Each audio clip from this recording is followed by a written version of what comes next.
Hello, everyone. Welcome into another episode of Capturing the Games, the Game Within the Game podcast featuring me, Desmond Jones, and Brady. Before we get started, we'd like to remind everyone that Capture the Game is sponsored by Capture Sports Agency, where our CEO and founder is Chantel Smith Jones. Now that we got the introductions out the way, we're going to go ahead and get started. You know, it's another Thursday, so it's another episode. Today, we bring you the Assistant Director of Athletic Events over at Auburn University. It is no other than yours truly, Meghan Campbell. How are you doing today?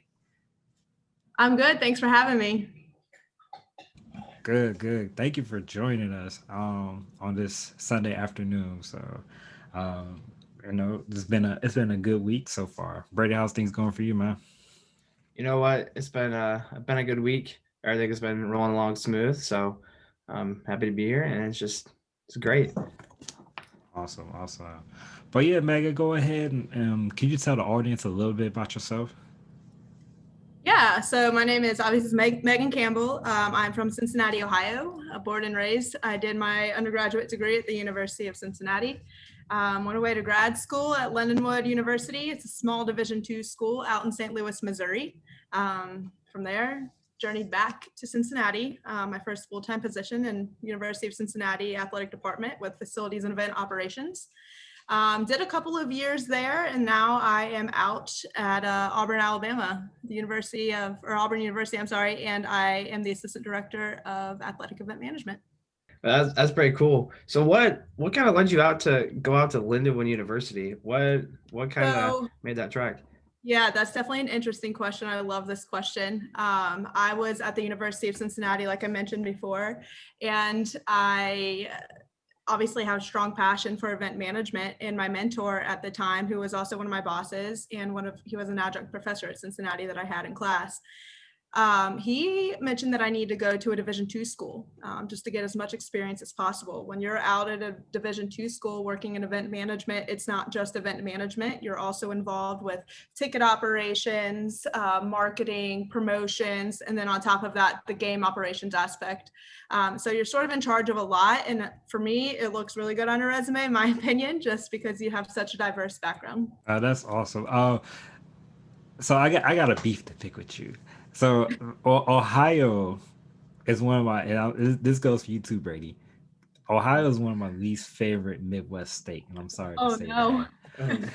And so I don't know So since you're from Cincinnati, tell me why you love Cincinnati so much. Oh, I can name 1,000 reasons. Mostly Okay. Skyline Chili and the Cincinnati Reds. Okay. But it's very rare that I get back home anymore. So when I go home, I feel like I have to eat all the Cincinnati foods. I try to jam it in about 3 days, but there's just so much to love about it. Cincinnati Bearcats is up there, obviously, my alma Okay. mater. Okay. I have a professor of mine. She's been like a mentor of mine. She's over at University of Cincinnati. She works in the engineering department. So, I mean, that's probably the only. I love the. If I was to root for anybody in Ohio, it would be the Bearcats. Um, So I so like to okay, yeah. Okay. I just had to ask about that. Um, so far working in the event planning, you say you had a passion for it. What kind of sparked or drove that passion for event planning? Yeah, so I didn't know that I had a passion for it. I mentioned my mentor a little bit earlier on. And he was also, like I said, one of my adjunct professors in one of my classes. I think the class was current events and sports or something to along those lines. And I was on the hunt for an internship. I wanted to work with the Cincinnati Reds more than anything. I wanted to do marketing and promotions. And I had applied for all kinds of internships. I interviewed with them and I just wasn't getting it.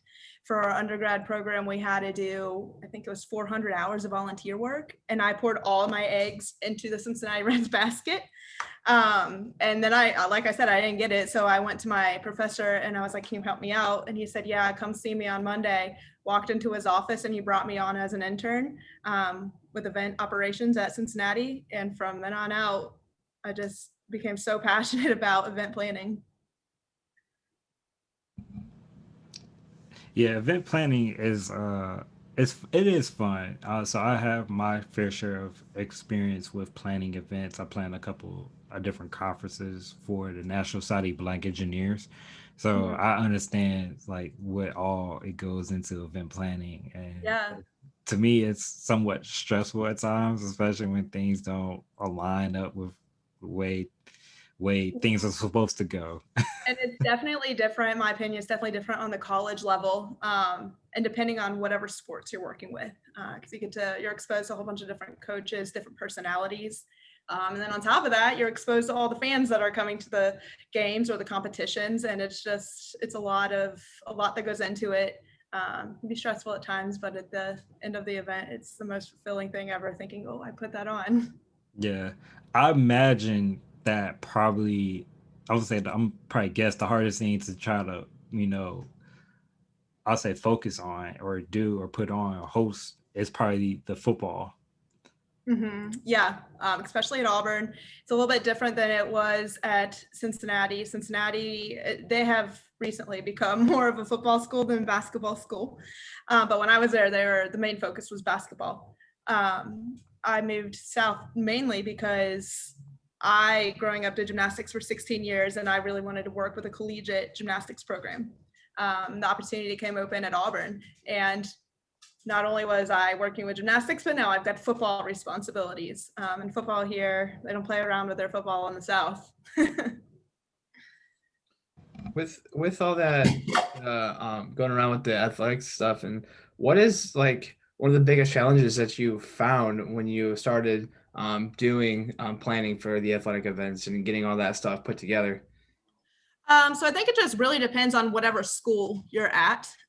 Different challenges comes with different, like for Cincinnati, they are right in the middle of a major city.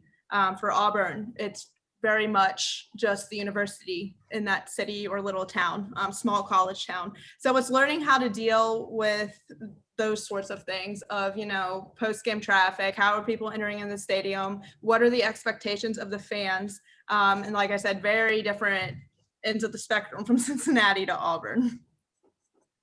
Yeah, I can definitely imagine all that for sure. Yeah, especially just being like some of those college towns. Like I think of another town like Ann Arbor, where there's not really much around it other than the University of Michigan. You Yeah. know, certain schools they have the benefit of having a bigger city, to kind of support them. But at the same time, if it's not college focused, they kind of get drowned out by all the other professional things that's going around.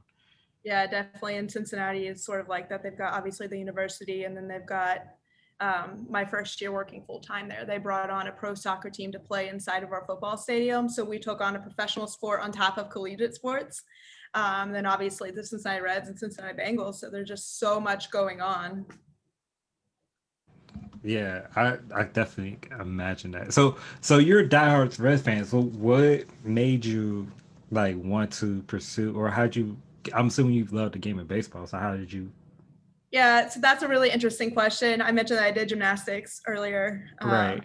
And I actually have really bad experience with concussions and injuries and whatnot, enough to force me to retire from the sport. And when I retired from the sport, I had to find something else to take up my time. And so I just started watching Cincinnati Reds baseball and attending games, and I had nothing to do with it while I was doing gymnastics, and it just started to take up my time, and I poured everything I had into learning everybody's stats. I was predicting what the lineups would be. I loved it.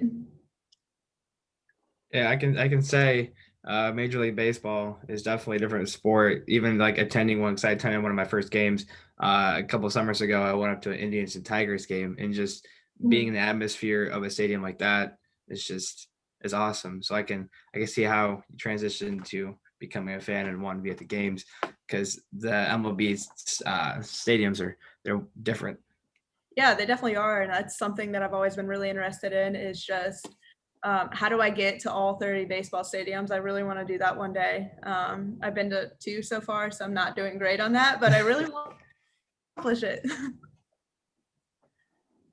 Yeah, I'm not too far ahead of you. I've probably been to 4, I think total. So that's also a side bucket list of mine. So I've been to both Chicago stadiums, Detroit Stadium, and I've been to Arizona Diamondbacks Stadium. Okay. I did go out to Arizona a couple years ago for spring training. So that was a lot of fun because you got to see a lot of the different teams that are right within a mile of each other. So That would definitely be fun.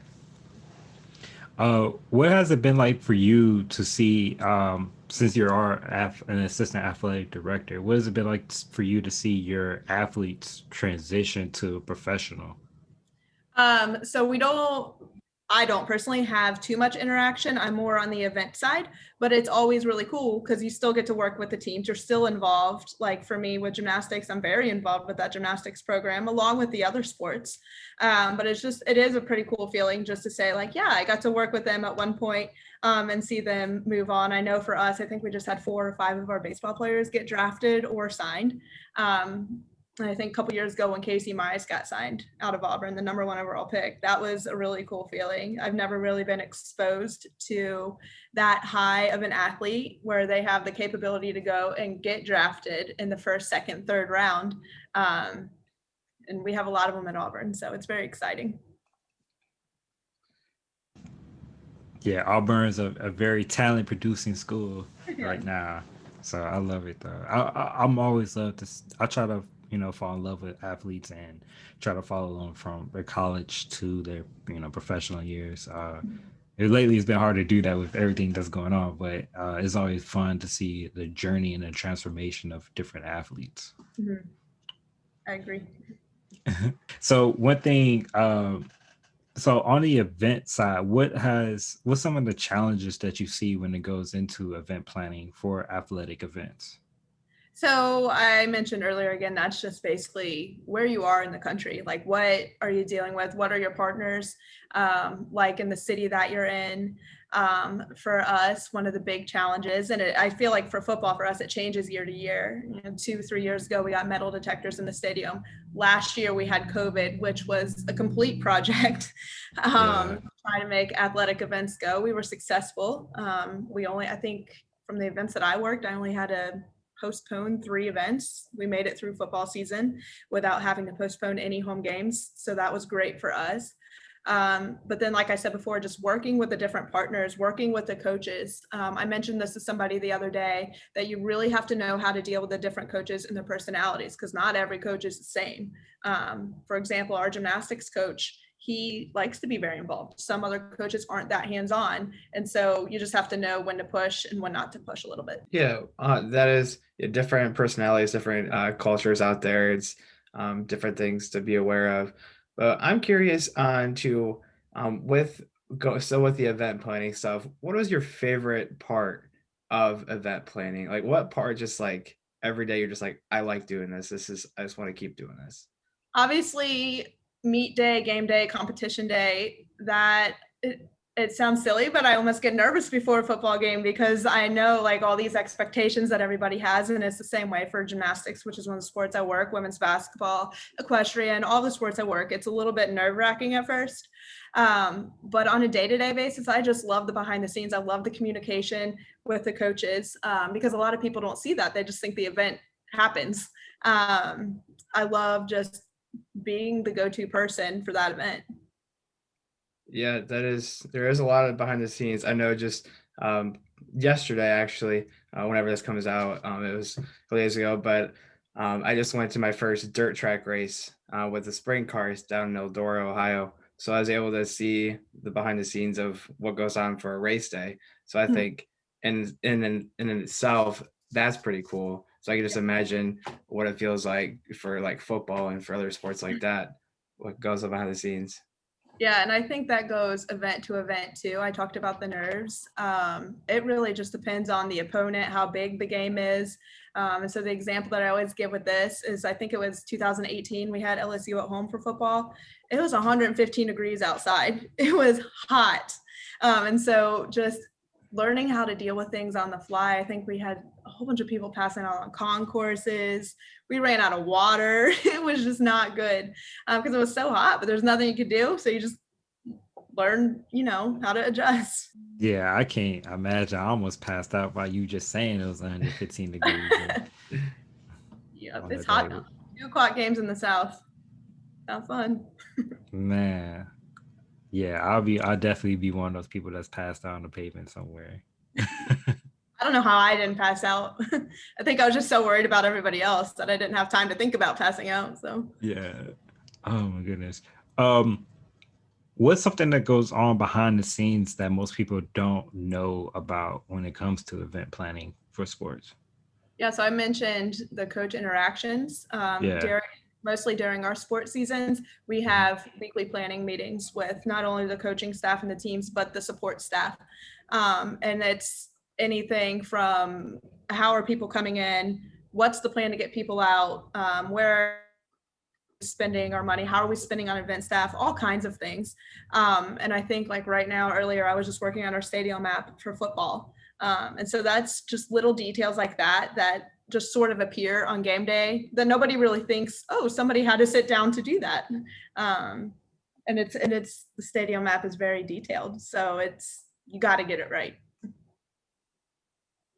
Yeah, I definitely just from my background on some of the event plans planning that I've done, the most important detail is the map because you have to Yep, understand where things are supposed to go, who's 100%. supposed to put this where, when, and why.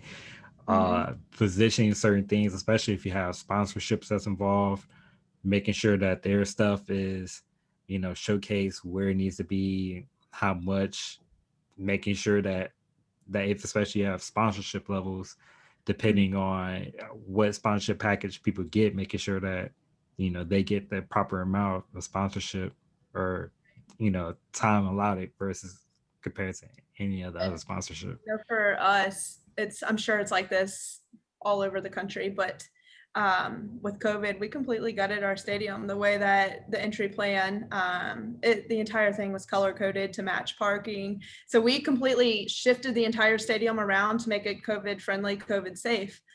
So now we're sort of reverting back to our 2019 plans. And I'm sitting back, I'm like, oh, I forgot that we did all of this. There's so much that's just little details that I have to relearn pretty much. Yeah, especially so with when it comes to athletic events, has there been any like new rules or any like changes and stuff that you have to worry about for this next upcoming year? What do you mean, for COVID or just in general? Just in general, it could be COVID related or just in general. I was going to say, I think the COVID stuff for us, we go through obviously the NCAA and SEC, and they're constantly updating the different standards. And so from an athletic event management standpoint, I try to just wait until we get a little bit closer to the event to see what that final say is from them. But as far as rule changes, not really, not in general. Like I said, most of it is just surrounding COVID. And like I said before, Auburn is just in the middle of a college town where it's the only show there. There's no professional sports, it's just football. So we sort of work with the university and we make our own rules of how we want people to come in and how they need to get around the stadium and everything like that. Yeah, that has to be definitely fun in the sense, especially being the only show in town. You Yeah. can really create when it comes to event planning. You're not only just planning the event, but you're also creating the experience for the fans and the audience. Yeah, and so you said experience and tradition at Auburn is just you don't ever want to change the tradition. Is tradition. People don't like the change. For us, it's Tiger Walk, it's the Eagle Flight pregame, it's people starting to park the RVs on Wednesday down the street. It's the Iron Bowl, rushing the field. It's just there's so many traditions that will really make you fall in love with the town. And I tell people this all the time. My parents are not big football people. My dad doesn't watch sports at all. He came down to the Iron Bowl and he said, I'm sucked in. Like, I don't know how you will ever leave here. I'm sucked in. That's awesome. Wait, when you were saying the traditions, so which one of them is your favorite? And then do you have like a best memory so far from being there at Auburn? Oh, definitely. I really like the Eagle Flight pregame. We do it every single game. We have 2 or 3 different Eagles. They go in the stadium and they train throughout the week. Um, and it's really cool because the entire stadium, you've got 87,000 people yelling War Eagle until the Eagle lands. So yeah, I think that's my favorite tradition. And then my best memory so far is somehow I have been lucky to be there for 2 of these, is the Iron Bowl and the field rushes. I know you're not supposed to rush the field. Obviously, I'm not rushing the field because I'm working the game. But that's just, I've never seen that many people be that excited about football. And it gives you chills, like it really does, just to think that that many people are so involved in the game and so emotionally tied to it. Yeah, that is awesome. I've never been to a college football game, so I don't know what the atmosphere is like. But just from what you said, I can imagine the amount of adrenaline rush that the fans get and just people watching it get. Yeah, for sure. That's awesome. Yeah. Do you have a favorite sport that you love to make events when it comes to planning out events for? I think that is very dependent on what school you're at. So obviously, Okay. Cincinnati, I loved basketball because it's big time there. I love at Auburn planning the gymnastics meets. You know, gymnastics in the Southeastern Conference is no joke. I mean, they get anywhere from 5 to 10,000, 15,000 fans, depending on how big your arena is. And we sort of fall right in the middle there, about 6,000, 7,000 fans per meet. And so obviously I'm a little bit biased toward gymnastics because I grew up doing it, but I love planning the meets. I love just stepping out on the floor, like I explained with the field rush. When you step out on the floor for me for gymnastics, I'm like, well, this is everything I've ever wanted. And I really, really love it. Yeah, so we're gonna switch gears here. So I know we know that NIL, the name image likeness bill, has just been coming out with the NCAA. So I kind of want to see what your thoughts are and like how it might affect you, Auburn, and how it might affect the athletes at your school. I know at Auburn, a lot of the athletes are obviously capitalizing on it where they can. Personally, it doesn't affect me. Like I said earlier, I don't work too closely with the athletes outside of event planning. But you know, my opinion is if your name is being used for whatever it's being used for, then might not be able to collect on it. But again, that's up to the NCAA and for them to decide what their policy is. Yeah, I do like it. I like that they came out because some of the big time schools where there's like these high end players. Like I know when Zion was in college, everyone's going there to watch him, and that's where their sales were going to because he was there. So if he was there, he would have been able to make off it. But I think it's a nice idea that they're doing it. Yeah. And I know this just recently because I'm a huge University of Michigan fan, and I do see, and I saw that they were posting their now their players are now going to be able to make money off of their football jerseys this upcoming fall because they just brand with the brand that they have, they just made that a thing, so they'll be able to make money now just do that. Mm-hmm. What's the best piece of advice that you can possibly give to people that are trying to get involved with the event planning side of sports? So for me, I tell this to everybody, and I'm actually very involved with my undergrad program as an alumni. They have one of the requirements is they have to interview an alumni that's in the industry, get their advice, you know, seek out what path they took, and then put a paper together on it. And I always say to get as much experience as you can. So Megan, so what type of advice do you have for people that are trying to enter and be a part of the sports planning side? Yeah, so I think just get as much experience as you can. What I was saying earlier was just that sometimes it sucks. Early on in your career, it's a tough pill to swallow, but you've got to get as much experience in, and it might not all be paid experience. You might just be doing it strictly to get something on your resume. I know I did a whole lot of that with my internships at Cincinnati. I worked so many hours for free, and it paid off in the end. And if you are able to get a different variety of experiences, maybe like for me, most of my experience was with Cincinnati's athletic department. And sometimes I look back thinking, man, I wish I would have gone and volunteered here with game management or just got a different view on things. I don't think I really had that until I went off to the Division II school. But once I went to Lindenwood, it really opened up my eyes of, oh yeah, this is, and I was very scared to go out there, but this is what I need for my career to be successful.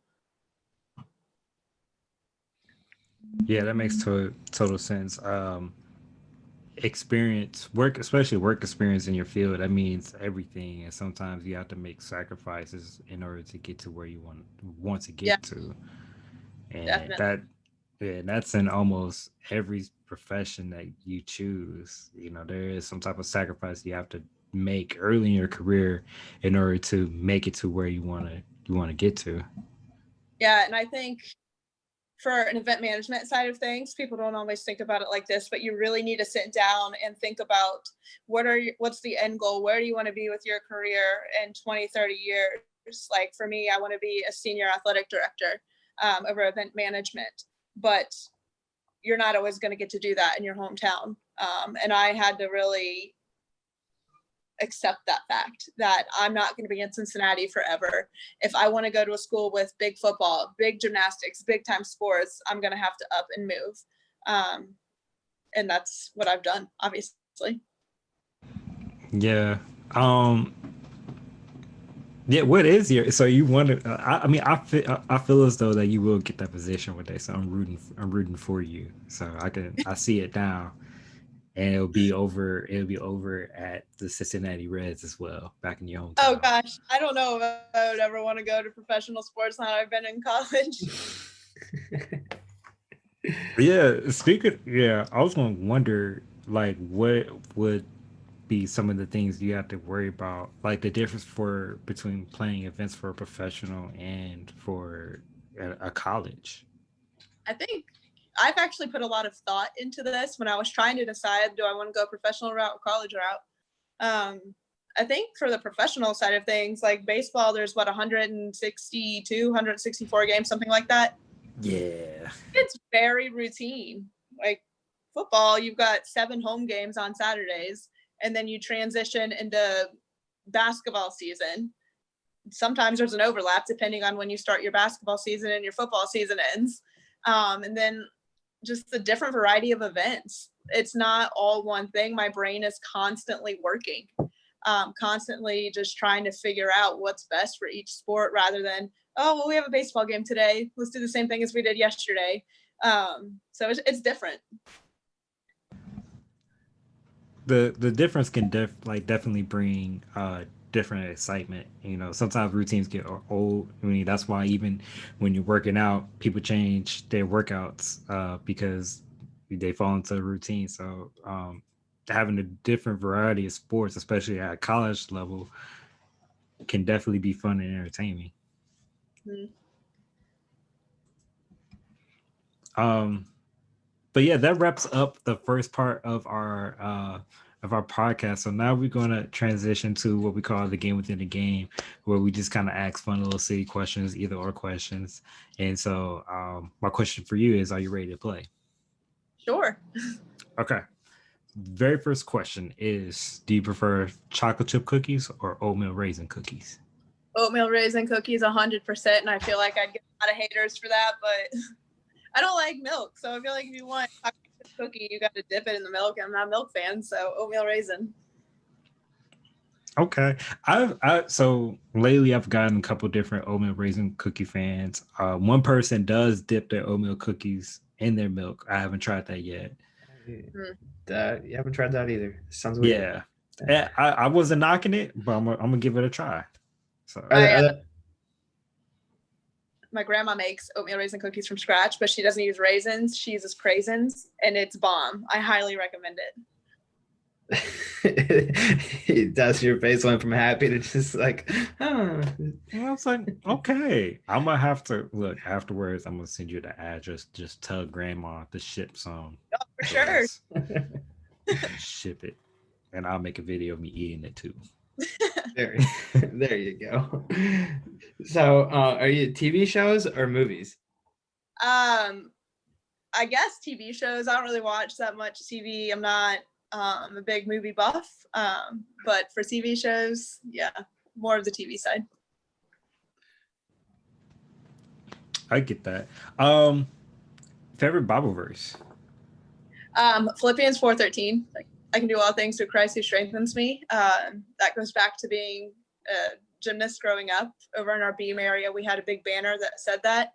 That really helped me through. I had a lot of fears in gymnastics, and that really helped me get through some of it. Now, I feel like I always fall back on that Bible verse. Especially, I can imagine that for you, especially with just hearing you mentioned just some of the stuff as far as you was involved in gymnastics and kind of had to retire because of your injuries and stuff like that. So um, I'm sure just having that Bible verse with you, carry you through all those situations and circumstances. 100%. So I got a tough one for you. So one team has to go. The Cincinnati Reds or the Cincinnati Bearcats? Oh God, that's just mean.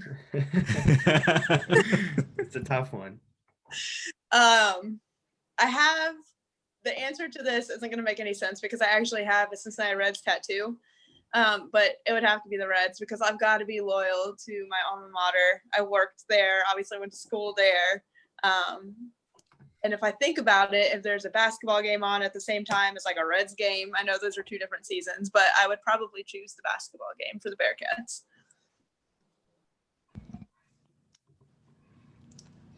Good choice. I'm not mad at your choice. The Reds have broken my heart so many times, so yeah, I can only imagine that part. And it's been postseason. Yeah, it's been interesting for the Reds lately. So yeah. I don't even know how they've been doing this year. I haven't. I think they're about 5 games out of first, so they're doing better than they have in the recent past, but it'll still be better.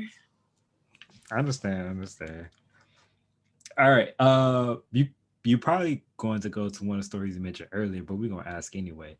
Favorite sports moment you have seen or witnessed? The Iron Bowl, hands down. Iron Bowl 17, Iron Bowl 19.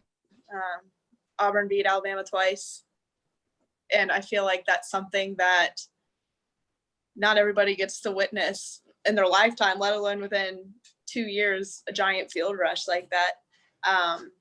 Or even be just subjected to that level of football constantly. Very blessed to have that opportunity. Yeah, the anytime you see Alabama go down, it's always historic because they rule college football. No offense to Auburn, but when you think of college football, you think of most of the time you think of Alabama first, and then Auburn is up there as well. So don't. Yeah.